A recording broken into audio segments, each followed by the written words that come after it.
Any impacts here, but the wind has been picking up because of this storm. Right, no impacts here, but it is going to be breezy today because we're on the back side of this, and that's the extent of what we'll see here. Nothing to worry about for us, but this is going to be a potentially catastrophic and devastating storm for the Florida Big Bend, even the west coast of Florida, because it's so large and it's so powerful. You can see on our satellite here the eye becoming well defined.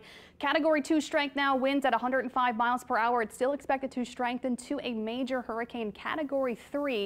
By the time it makes landfall this evening in Florida's Big Bend, just south of Tallahassee, right on the coast. Tallahassee, not on the coastline, of course, inland by about 20 or 30 miles or so, but it is going to be a devastating storm, of course, for the Big Bend of Florida with those powerful winds and heavy rain and the storm surge particularly. And it's going to be moving quickly, so George will be seeing those impacts going into the overnight through early tomorrow, even tropical storm force winds possible just south of Atlanta going into early tomorrow, and then it will dissipate in the Tennessee Valley by early this weekend.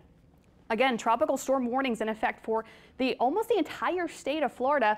Hurricane watch for Tampa Bay, hurricane warnings for the Big Bend and South Georgia. Those hurricane warnings extend all the way up to about north central Georgia. So it is going to be a significant storm for a good portion of the southeast, all of Georgia, the rest of it, and all of South Carolina in tropical storm warnings. Parts of North Carolina, the inland mountainous regions, Asheville, tropical storm warnings in effect. So since it will be going by so quickly and getting absorbed by an upper low, the wind and the rain will spread across Georgia and the Carolinas going into late tonight and through the early part of tomorrow. Here's a look at that storm surge potential. Again, anywhere from 15 to 20 feet of storm surge possible for the Big Bend of Florida down to Cedar Key, so Taylor County, Wakulla County, Florida. And then even for Tampa Bay, 5 to 8 feet of surge possible. Fort Myers down to Key West, maybe 3 to 5 feet of that surge. So there's big surge impacts, also big wind impacts for the Big Bend and South Georgia. 110 plus mile per hour wind speeds possible as conditions really go downhill the rest of today into tonight.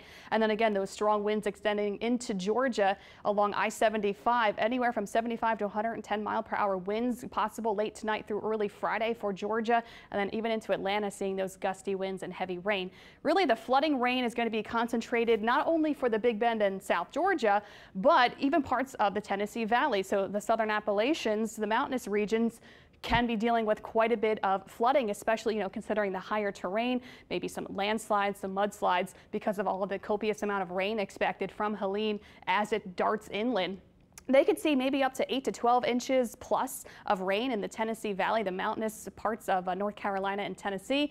But even, parts of the southeast, anywhere from 6 to 8 plus inches of rain expected in a few spots. So it is going to be a big flooding problem, a big wind problem, plus isolated tornadoes possible going into today through early tomorrow, especially for the coast of South Carolina and the Georgia coast. That's where the risk of tornadoes is highest, but really anywhere you can get those quick spin up tropical tornadoes. So that's something they'll be watching throughout the course of today through early tomorrow. I did want to mention elsewhere out in the tropics, not only do we have Helene, but Isaac actually formed. Tropical storm Isaac is in the northern Atlantic basin, but it's going to move eastward and bring no impacts to any land areas.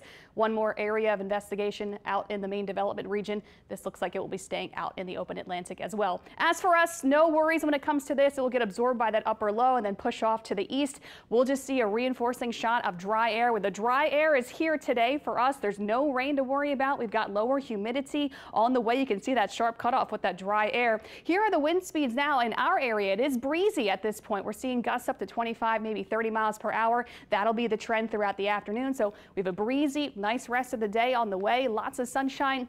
Lower humidity will be settling in today and we'll stay nice and comfortable. Tomorrow morning, here's a look at it. Temperatures in the 60s early tomorrow. It's going to be a beautiful day tomorrow. The whole weekend looks great. No rain, lots of sunshine, comfortable weather. Temperatures in the mid to upper 80s.